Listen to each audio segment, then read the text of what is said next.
자, 우리 한 번만 더 아멘으로 하나님을 예배하겠습니다. 할렐루야. 자, 오늘도 같은 말씀을 나누는 모든 예배자분들, 영상을 통해서나 또 이 현장에서 함께 말씀 나누는 모든 분들을 예수님의 이름으로 환영하고 축복합니다. 자, 우리는 지난 2주 동안에 그 고난 훈련이라는 제목으로 이제 그 고난의 출처라던가 그리고 일반적이지 않은 또 거룩한 고난이 있다, 뭐 이런 내용들을 좀 다루었습니다.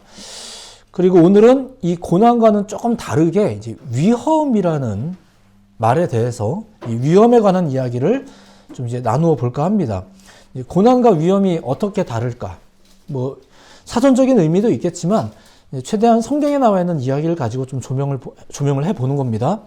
우선적으로 예수님께서 그것을 어떻게 가르치셨는가를 잘 보면 고난이라는 것은 뭐 주로 그 원인을 좀 인식하고 그리고 각오해라, 이런 의미로 좀 가르치셨죠.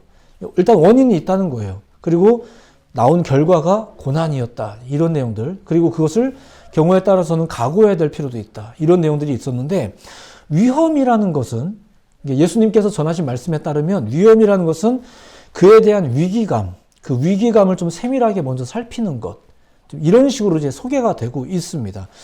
자, 우리는 이 고난에 대해서도 그랬듯이 이 위험에 대해서도 좀 크리스찬다운 안목이, 좀 제자다운 안목이 이제 필요합니다.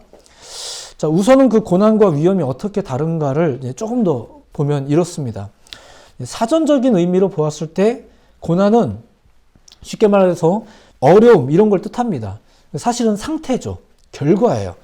지난주 내용에 따르면 죄로 인해 파생된 어떤 행동들이 있잖아요.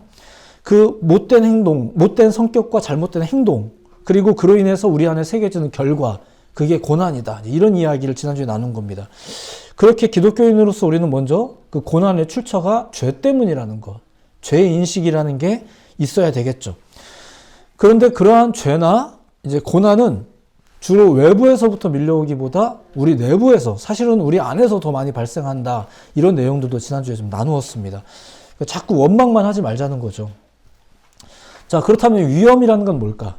위험이라는 것. 이 말의 사전적 의미를 제가 보니까 이렇습니다. 안전하지 못하거나 신체나 생명에 위해 혹은 손실이 생길 우려가 있는 것 또는 그런 상태. 말이 좀 어렵죠?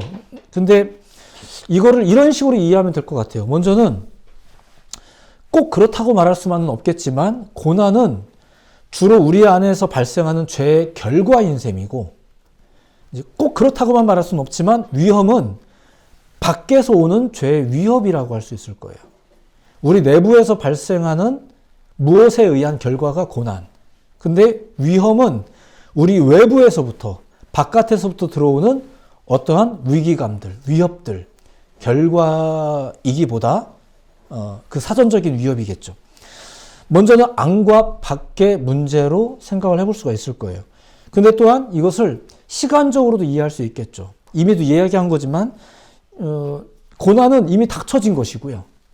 그리고 계속해서 말씀드렸지만 죄의 미혹이 선제되면서 우리 안에서 발생된 잘못된 행동, 그리고 못된 성격에 의해서 나오는 결과가 뭐다? 그게 고난이다, 이런 얘기.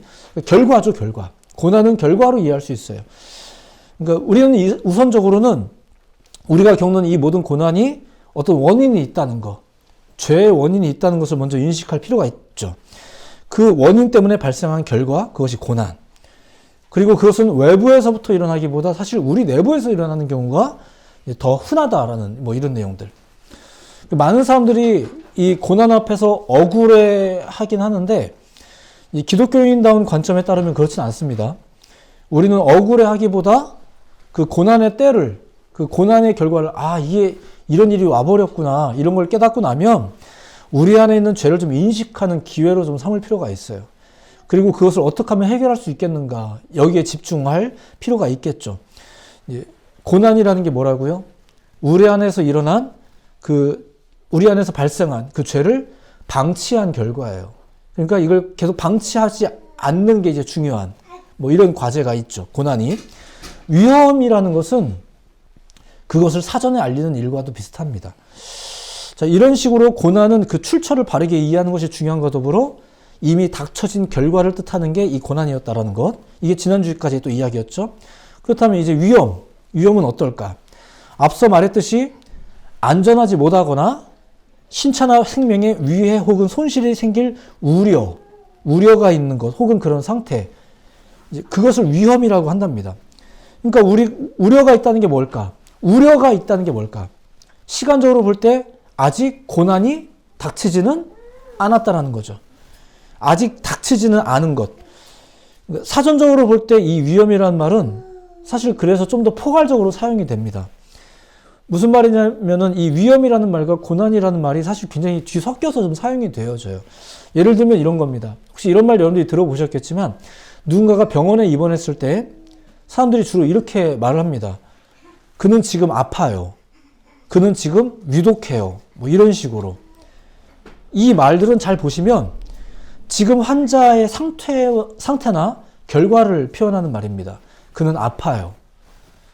그는 지금 위험 중에 있어요 라고 말하는 경우는 별로 없어요.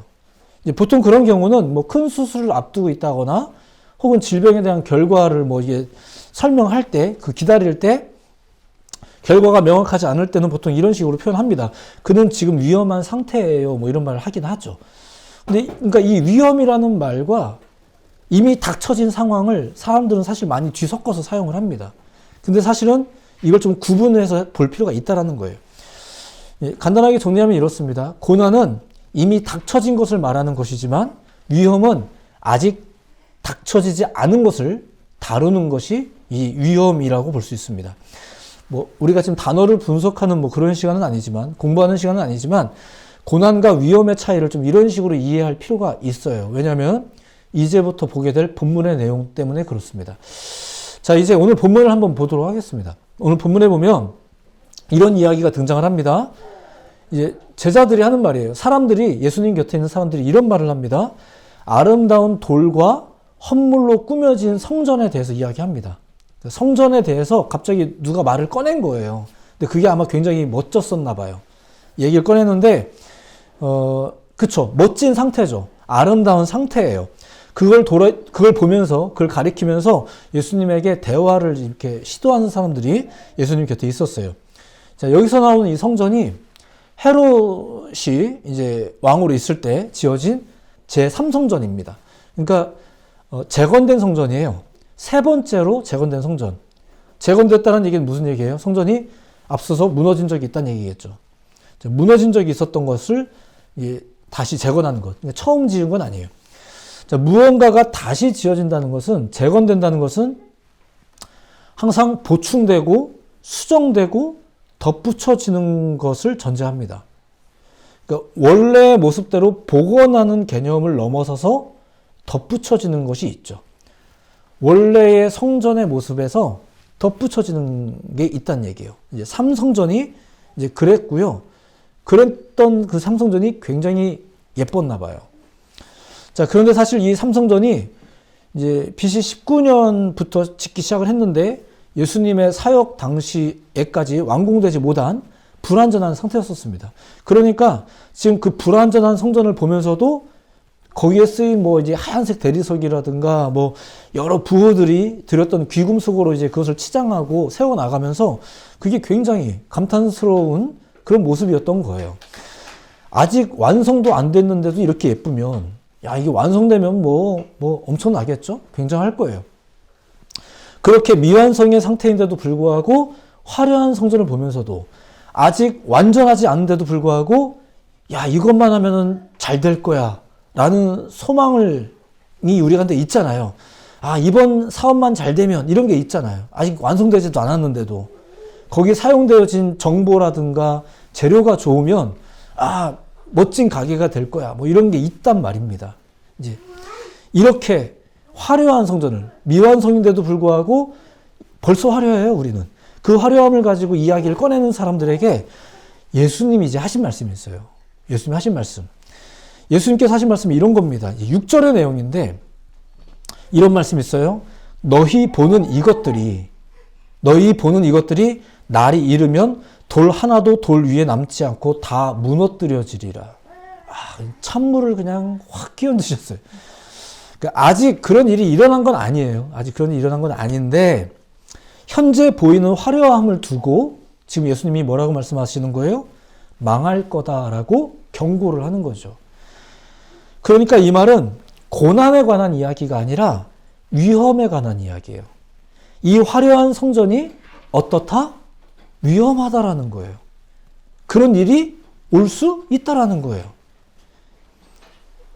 앞서 예루살렘 성전은 이미 여러 번 고난을 겪었던 곳입니다. 그러니까 이게 세 번째 재건을 하는 거죠.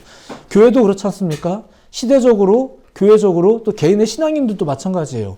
때가 되면은 나름대로 재건을 한단 말입니다. 더 잘해보려고. 이전에 못한 것만큼이라도 좀 하면 되는데, 뭐 더 잘하려고. 우리는 사실 매년 더 결단을 해요. 매번 재건을 하죠. 그러면서 뭐 잘 될 것 같기도 하고, 뭐 금년엔 기분이 좋아, 왠지. 이제 시험 기간도 지났고 했으니까 막 이런 게 있단 말이에요. 이미 뭐 다 된 것 같아요. 근데 이런 상황을 향해서, 이런 성전을 향해서 지금 예수님이 찬물을 확 끼얹는 거예요. 좀 응원 좀 해주시면 얼마나 좋아. 근데 찬물을 확 끼얹어요. 위험에 대한 경고입니다. 세 번째로 재건의 노력이 더해지고 있었는데 그것도 좋은 것들을 잔뜩 덧칠해가면서 재건하고 있는 중인데 그래서 아직 완성도 안 됐는데도 불구하고 벌써 이쁜데 거기다 대고 예수님은 지금 위험을 감지하고 이야기하는 거예요. 성전이 그런 걸로 아름다워지는 거 아니다. 뭐 여러 가지 이야기들이 다 접목되어 있겠죠. 그리고 어떤 일이 일어날 것이다. 돌 위에 돌 하나도 남지 않을 것이다. 이런 일은 없어야 되는데 아마 예수님은 뭔가를 본 거겠죠. 그렇죠? 우리가 화려하다라고 보는 것들을 통해서 예수님이 보신 게 있는 것 같아요. 그렇죠. 오늘날에도 뭔가 좀 적용의 부분이 많을 것 같아요. 무조건 우리가 나쁘게 보자는 뜻은 아닌데 좀 더 이야기를 봅시다. 여러 가지 의미에서의 불편한 선포입니다. 이미 드러난 고난을 진단하는 것도, 이미 드러난 고난, 당신 패함이요 막 이러면서 이제 이미 드러난 고난을 진단하는 것도 불편한데, 그 고난의 원인으로서 내 죄악된 과거를 막 들추는 것도 불편한데, 그러니까 저도 병원 가는 걸 되게 싫어하는 이유가 조금은 알겠거든요. 알겠는데 가면은 무슨 말을 할지 알겠는데 그 말 듣는 게 너무 불편해요, 사실은. 그래서도 지금 별로 가는 걸 좋아하지 않아요. 그런 것도 불편한데 우리가 기대하고 바라고 믿는 신앙에 대해서 한 젊은 선지자의 이 부정적이고 거침없는 막 지적질이 이게 편하겠냐고요. 더군다나 당시 유대인들은 어떻겠습니까? 그나마 제자들이야 뭐 불편해도 뭐 듣고 넘어가겠지만 유대인들이 이런 소리 들었다고 생각해 보세요. 난리가 나겠죠. 네가 뭔데부터 해서 아마 별의별 이야기가 다 쏟아져 나올 거예요. 다시 말씀드리지만 예수님은 지금 이미 닥쳐진 문제, 그러니까 고난, 이 고난에 대한 선지자적인 말씀을 지금 하고 계신 게 아니라, 혹은 뭐 그 원인을 지금 뭐 지적하고 있다거나 이런 게 아니라, 그리고 뭐 해결책을 주신다거나 뭐 치료의 역사를 지금 보여주고 계신다거나 이런 게 아닙니다. 지금 당장은 너무나도 아름답고 화려한, 그리고 뭔가 좀 될 것 같고 이대로 가도 괜찮을 것 같고 이제는 다 뭔가 정착이 된 것 같고 뭐 이런 상황을 향해서, 예, 그런 성전을 향해서, 그리고 우리의 이런 대처 능력을 보면서 덧칠한 교회와 신앙을 향해서 지금 예수님이 위험을 경고하고 있는 거예요. 위험. 자, 그분이 말하는 위험을 좀만 더 봅시다. 무엇 때문에 위험이 올까? 8절에 보면 이런 말씀이 있어요. 8절은 좀 같이 한번 읽어볼까요? 8절을 한번 같이 읽어봅시다. 보셨나요? 8절 같이 읽어봅니다. 시작. 이르시되 미혹을 받지 않도록 주의하라. 많은 사람이 내 이름으로 와서 이르되 내가 그러하며 때가 가까이 왔다 하겠으나 그들을 따르지 말라. 아멘. 이런 말씀이 나와요.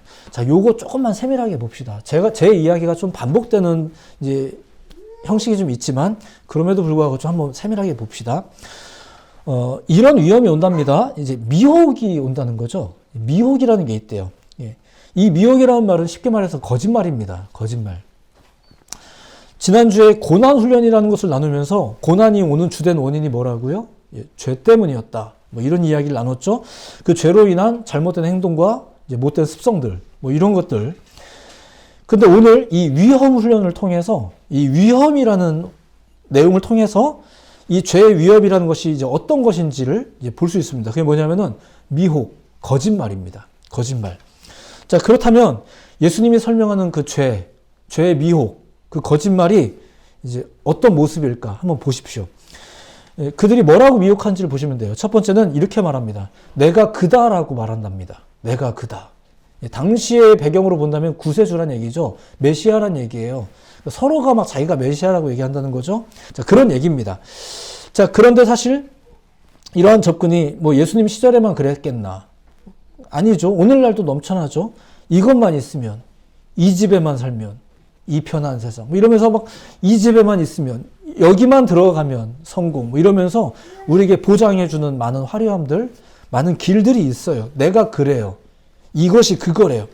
혹은 넌 잘할 수 있으니까 다른 것 의지하지 마. 뭐 이렇게까지 우리를 미혹한 일이 많죠. 자, 두 번째는 그럼 어떻게 미혹하던가? 때가 가까이 왔대요. 지금이다라는 거죠. 지금이다라는 거예요. 이게 생각보다 되게 흔한 미혹입니다. 오늘날에도 굉장히 흔해요. 지금이 기회다. 이런 거. 이런 기회가 또 없다. 이런 거. 주로 어디서 볼 수 있냐면 홈쇼핑 보면 알 수 있어요. 막 눈이 뒤집히죠. 이제 얼마 안 남았대요. 막 밑에서 시간이 줄고 있어요. 지금 안 사면 못 살 것 같은 거예요. 근데 잘 보세요. 그 세일 매일 합니다. 이제 매일 시간 떨어지고 매일 우린 또 매일 속아요. 뭐 그분들이 영업을 잘하는 거지만 아무튼 그렇습니다. 때가 되었대요. 때가 되었답니다. 종료 10분 남았대요. 그러니까 조급해지잖아요. 아파트 청약 지금이 기회래요. 앞으로 이런 기회 없대요. 주식 지금이 살 때다. 지금이 팔 때다. 지금은 버틸 때다. 막 이런 정보들이 이런 고급 정보들이 넘쳐나는 이런 시대 속에 우리가 살고 있는 겁니다. 이런 정보의 홍수 속에서 우리는 날마다 새로운 지금을 제한받으면서 흔들리며 살고 있는 거죠. 매번 지금인 것 같아요. 이런 미혹들이 있다고 합니다. 자, 세 번째는 뭘까? 어떻게 미혹한다고 합니까? 나를 따르라라고 한답니다. 뭐 이건 더 설명 안 드려도 아실 것 같아요. 자기들을 따르래요. 자, 이 미혹들이 있대요. 자, 근데 여기서 이제 이 미혹이 얼마나 놀라운지를 한번 생각해 보세요. 뭐냐면은 이 말들이 가진 특징을 잘 보시면 그게 예수님이 전하시는 것과 똑같아요. 그러니까 진짜와 똑같다는 거예요. 정말 똑같진 않겠지만, 그러니까 진짜 주님이 하시는 말씀과 똑같아요. 가짜가 왜 가짜인지 아세요? 진짜 같아서 가짜인 거예요. 진짜와 아예 다르면 가짜라고 하지 않고 그냥 다른 것이라고 하죠. 그렇죠. 근데 우리가 진짜 같으면은, 굉장히 비슷하다. 혹은, 가짜네. 이렇게 표현을 하는 겁니다. 너무 비슷하죠. 그런데 진짜는 아니에요. 그러면 가짜. 이렇게. 결국 미혹이 가진 목적이 뭐겠어요? 진짜를 못 보게 하는 건데 그 모양새는 뭐랑 비슷해요? 진짜와 되게 비슷한 거예요. 진짜같이 굴면서 진짜를 보지 못하게 하는 것. 그게 미혹이에요. 그 사실을 알아채야 되는 거죠. 이렇게 하면 행복합니다 라고 말하는데 진짜 그러냐 이거예요. 이런 걸 우리가 갈증 날 때 이게 탄산음료 한 잔 마시면 뭐 끝납니다. 근데 그게 정말로 갈증이 해소되는 것이더냐 뭐 이게 아니더라 이런 얘기 우리가 뭐 흔하게 잘 알잖아요. 커피를 마시면 잠이 깨는 건가? 아니죠. 무감각해진다라는 거다. 뭐 이런 얘기 설명들 많이 나오지 않습니까? 미혹이에요. 정말로 그런 건 아닌데 그렇게 느껴지는 것들. 이렇게 미혹받지 말라고 지금 예수님이 위험을 경고하시는 건데 그 미혹하는 자들이 하는 일이 뭐라고요? 예수님의 입장에서 생각해 본다면 이런 거죠. 본인이 하는 말을 그들이 하는 거예요, 지금. 내가 그다, 때가 가까이 왔다, 나를 따르라. 이 말을 예수님이 아니라 그들이 하고 있는 거예요. 성경이 아니라 TV에서 알려주고 있는 거예요. 교회가 아니라 아파트 관리 사무소에서 가르쳐주고 있는 거예요. 이렇게 되는 거예요. 대기업이 가르쳐주고 있는 거예요. 이게 미혹이 가진 가장 큰 특징입니다. 진리와 너무 똑같이 생겼다는 거죠. 그러면은 핵심이 뭐겠습니까? 지금 이미 이야기했어요. 누가 하는 거예요? 누가 그 말을 하는 거예요? 우리는 과연 예수님을 통해 그 말을 듣는 거예요. 언젠가도 이야기한 적이 있지만 제가 기차 안에서 어떤 잡지를 주워서 읽어봤는데 너무 좋은 얘기라 이거 설교 때 한번 이 얘기를 좀 들려줘야겠다 싶었는데 봤더니 불교신문이었었어요. 그래서 이게 좋은 내용이 너무 많던데요. 이제 아무튼 그렇습니다. 근데 잘 생각해 보시면 그래요. 누가 하느냐가 너무 중요해요. 그래서 기독교 신앙은 너희가 어떤 내용을 알고 있느냐 이전에 너희가 예수님을 만나느냐 이 얘기를 자꾸 가르치는 거예요. 자꾸 예수님을 만나야 된다. 뭐 그분 2000년 전에 돌아가셨는데 막 이런 생각이 있음에도 불구하고 계속 이런 메시지가 선포될 수밖에 없는 이유가 누가가 중요하기 때문에 그렇습니다. 누가 이 말씀을 우리가 누구를 만나야 되는가? 신앙생활을 통해 우리는 과연 인격적으로 하나님을 만나는가? 이게 문제의 핵심이라는 거죠. 이게 사실 오늘의 결론이기도 합니다. 한 가지 이제 이 위험과 관련해서 또 제가 즐겨 사용하던 어떤 한 영화의 이야기를 좀 들려드리면서 오늘 말씀을 좀 정리할까 해요. 예전에 그 콘택트라는 공상 영화가 있었어요. 저에게 들으신 분들도 이미 있으시겠지만 그 영화에는 신이 없다고 믿는 한 여자 과학자가 등장을 합니다. 주인공이에요. 어느 날 그녀는 외계인이 보내준 그 어떤 설계도를 받게 됩니다. 그 영화에서 이제 인상 깊었던 한 장면을 좀 소개해드리고 싶은 건데 결국 그 기계를 만들어요. 예. 설계도를 보내줬으니까 외계인이 보내줬으니까 만드는데 이제 만들고 보니까 이게 한 사람을 위한 운송수단 같은 거죠. 근데 불안한 거예요. 사람들이. 이걸 보내준 외계인도 못 믿겠고 이 설계도를 보면서도 뭔가 안심이 안 되는 거예요. 그래서 사람들이 이 외계인이 보내준 설계도에다가 추가적으로 자신들이 생각하는 안전장치를 설치를 합니다. 의자긴 한데 그 의자를 설치를 해요. 그리고 이제 모든 준비가 끝나서 이제 출발하기 전에, 이건 좀 다른 얘기지만, 이 기계를 타고 뭐 출발하기 전에 마지막으로 이제 과학자들이 그 주인공에게 뭘 하나 건네주는데 독약을 건네줘요. 그러면서 이렇게 말합니다. 이제 어떤 일이 닥칠지 모르니까 이제 이 낯선 존재가 제안해준 이 길을 걸으면서 어떤 일이 닥칠지 모르니까 무서우면 죽어라 이거예요. 그러니까 불안할 바에야 죽겠다 하는 것이 그 지혜로운 사람들이 둘러앉아서 내린 결론이에요. 뭐 어쨌든 그렇습니다. 그녀는 이제 자신들의 장비를 추가한 그 기계 장치에 독약을 가지고 이제 탑니다. 그리고 이제 소위 말하는 출발을 해요. 그런데 엄청난 진동이 몰려오기 시작합니다. 뭐 그 와중에도 그녀는 이제 과학자로서 또 나름대로 자기의 책임을 또 이제 다해야 되니까 계속 말을 하는 거예요. 이 중간 과정을 잘 기록해야 된다. 이런 생각으로 계속 말을 하는데 너무 불편하죠. 이 진동이 너무 심하니까 너무 불편합니다. 기계가 정신없이 흔들리니까 너무 힘든 거예요. 자, 그런데 알고 봤더니 그게 기계 자체가 흔들린 게 아니라 자신들이 첨가한 장치, 그 의자가 흔들렸던 거예요. 자신들이 첨가한 장치가 불편함이 되는 거죠. 그러다가 이게 너무 흔들려서 결국 그 의자가 떨어져 나갑니다. 이 기계에서부터 떨어져 나가요. 사람이 이게 불편한 거구나라고 그 사람이 뛴 게 아니에요. 지가 못 견디고 떨어져요. 지가 이 본래의 장치 곁에 덧붙어 있다가 지가 못 견디고 떨어져 나가요. 그런데 그때 평화가 와요. 그때 평화가 오고 그녀가 그 안에서 이렇게 멋지게 유영을 하면서 이제 막 보여주는 그 아주 경이로운 풍경을 이렇게 감상하면서 이야기가 진행됩니다. 자, 이 영화는 기독교 영화는 아니에요. 공상과학 영화고 무슨 외계인이 어쩌고 이런 얘기 영화인데 굉장히 기독교적인 발상이 많이 녹아져 있는 그런 영화이기도 합니다. 예전에는 그래서 많이 이제 이 영화가 흥미롭게 생각이 돼서 또 생각할 것도 많고 또 조디 포스터가 워낙 예뻤고 막 이래서 이제 청년들에게 많이 권해줬던 그런 영화이기도 한데 위험이라는 게 왜 올까? 화려함을 덧칠해 가면서 스스로 감탄해 가면서 즐거워했던 그 성전에 누가복음 21장에 와서 왜 예수님은 갑자기 위험을 경고하신 걸까? 그 덧칠된 화려함들이 오히려 성전을 더 위험하게 만드는 게 아니었을까? 우리는 무엇을 보면서 지금 안심하고 있는 걸까? 괜찮아요. 걱정하지 마세요.